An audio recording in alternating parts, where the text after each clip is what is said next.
estamos de regreso en este último segmento de viernes a las 8:45, haciendo este repaso sobre los temas más importantes de la semana. Nos quedan un par de temas para cerrar. El primero es el tema Encuentro por Guatemala. Presentó un recurso para dejar sin efecto la creación de la DIGICRI. Ahí me queda más claro todavía mucho de los temas de fondo que habían estado argumentando antes, claro, con lo que ha pasado recientemente en estas últimas 2 semanas. ¿Por qué? Imaginémonos ahora que ya estuviera funcionando 100% la DIGICRI y que estuviera funcionando bajo el Ministerio de Gobernación.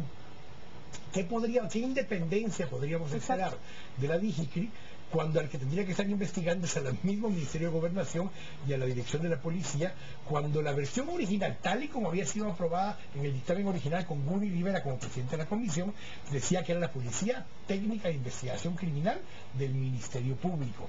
Ese es el planteamiento principal. Hay cosas de forma también.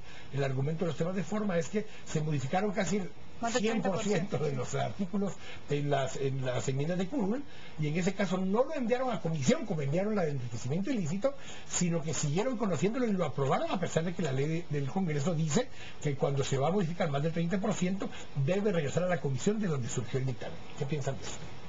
Yo creo que es totalmente una violación al principio de legalidad y también a la independencia de funciones de cualquier ente estatal. Primero porque las funciones del Ministerio Público están claras, y desde el contexto que ya se nos viene trayendo de cómo es que se va creando el Ministerio de Gobernación para poder precisamente crear esa independencia en los poderes de Estado, se le da a ellos exclusivamente la función de investigar los delitos de acción pública y promover la persecución penal ante los tribunales y, en fin, todas las demás funciones que le atribuye la ley orgánica del Ministerio Público. Pero el tema aquí es que se le están dando funciones muy similares a la DIGICRI, que esto hace directamente que se irrumpa en las facultades conferidas por la ley del Ministerio Público. Y además de todo esto, estamos viendo cómo nuevamente sigue creciendo este fenómeno de sobrelegislación que se está dando en Guatemala. Cualquier problema que se da, lo casuístico que estábamos hablando, quiere pretender llegarse a resolver por medio de una legislación, cuando esto no es del todo correcto.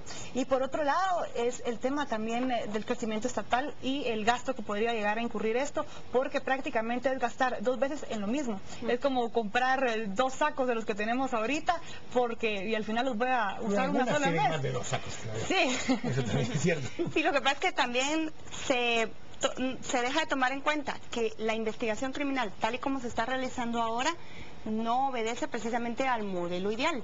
Los policías hacen investigaciones en la escena del crimen, por ejemplo, emiten hipótesis de por qué sucedió un crimen, por citar algo. Luego los investigadores del Ministerio Público, el Ministerio Público tiene a la DIGICRI, el fiscal tiene que dirigir la investigación. O sea, hay un orden, pero ese orden es a menudo roto. Y eso debilita la investigación. Yo no diría que el modelo actual es el ideal y el que permite que el 90% de casos no sea juzgado en Guatemala. O sea, no hay algo que no está funcionando. Si esto es legal o no, si las enmiendas no regresaron, que es el punto de encuentro por Guatemala, principalmente, pero lo están acuerpando, y los están acuerpando a los sindicalistas de la DIGICRI. Ellos están acuerpando a los diputados de Encuentro por Guatemala. Si eso no...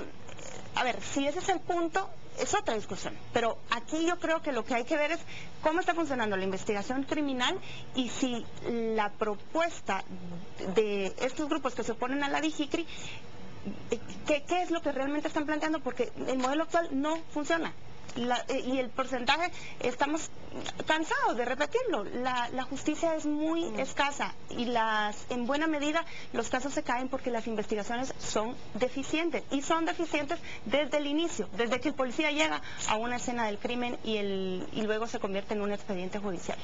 Y Paola da en el clavo cuando dice que habla sobre el método actual. Yo creo que hace falta revisar todo ese protocolo de investigación que actualmente se sigue, y a lo mejor se llegan a conclusiones que no necesariamente duplican labores ni requieren una nueva legislación, sino simplemente afinar la metodología y el método que ya se cuenta. Pero si estaba la Policía Técnica para la Investigación Criminal, que era el nombre original del Ministerio Público, lo que hacía era crear la DIGICRI, pero en el Ministerio Público. O sea, no era la DIGICRI, en ese caso sí era la DIGICRI, era la Dirección General de Investigación Criminal, que era el nombre realmente originalmente era la Policía Técnica de Investigación Criminal del Ministerio Público. Ese era el nombre original, así se llamaba la ley. Que subsumía a la actual DICRI. Exactamente. Pero ahí también surge un problema de jerarquía en este tema de la creación de la DIGICRI, y es uno de los argumentos presentados en la inconstitucionalidad de Encuentro por Guatemala. Y es que se habla en la ley que da creación a la DIGICRI que el ente de mayor jerarquía dentro de la DIGICRI sería la DICRI. Pero esto llega a ser incongruente por el hecho que si va a estar supeditado al Ministerio de Gobernación, entonces ¿quién tiene más jerarquía en ese entonces? Pero es que la DICRI va a desaparecer. ¿Sería el Ministerio de Gobernación o sería en sí la DICRI, que sería el ente mayor? Es que la DICRI se adosa, pero la DICRI se disuelve en un plazo mediano. Sí, pero el problema que genera ahí es en el plano, en el terreno, cuando ya policía investigativa está trabajando, ¿a quién va a responder? El fiscal le puede comandar, o su superior, un inspector de policía, o el superior de un comisario. Tal vez las mismas dudas que teníamos cuando empezaron las fuerzas de tarea. ¿A quién les van a responder? ¿Se recuerdan? Y decían, la investigación criminal siempre la dirige el Ministerio Público. Porque constitucionalmente tiene el monopolio de la y aquí es lo mismo, es el Ministerio Público, es el que va a decir, quiero esto, quiero lo otro, lo que cambia es el elemento que lo hace. Bueno, está interpuesto ya el recurso, tendremos que esperar a ver cómo sigue avanzando, pero tenemos el otro tema, es el tema de ENADE. Ayer se llevó a cabo el ENADE, el Encuentro Nacional de Empresarios 2012, bajo el lema de démosle chance a Guate.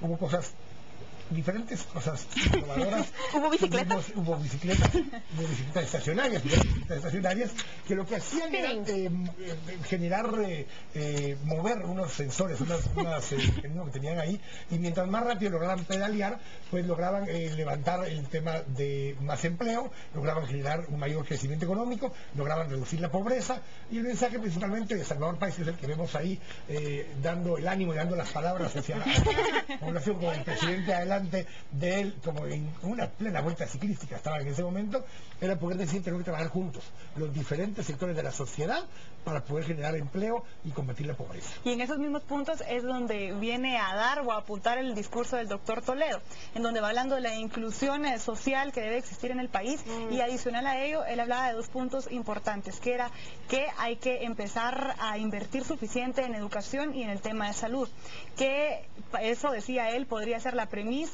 o la plataforma para que luego ayude a dar más desarrollo al país y que de esa manera también se fomenten más empleos en Guatemala. Él le traía su ejemplo de cómo habría sido la gestión en Perú y cómo podría venir esto a ser aplicado en Guatemala, lo cual pareció interesante por el contexto y el lugar en el que se da. Por ser el Encuentro Nacional de Empresarios, no se hubiera esperado que alguien viniera a proponer el tema de más inversión en educación y salud y proyectos más sociales en vez de empresariales, por así decirlo. Entonces, eso me pareció bastante curioso, pero en cierto punto tiene. Pero yo creo que más que curioso es un signo positivo de cómo el discurso del desarrollo social y rural, ojalá algún día empieza a hacer y a derramarse a otros vasos de comunicación. El tercer cuarto de ENADE que lleva esta línea ya, porque han venido con el tema de pobreza y el tema de poder combatir, institucionalizar el tema, todos los temas estos, ya venían con varios años. Empezaron también a hablar. Pero también no nos perdamos, perdón, Quique, no nos perdamos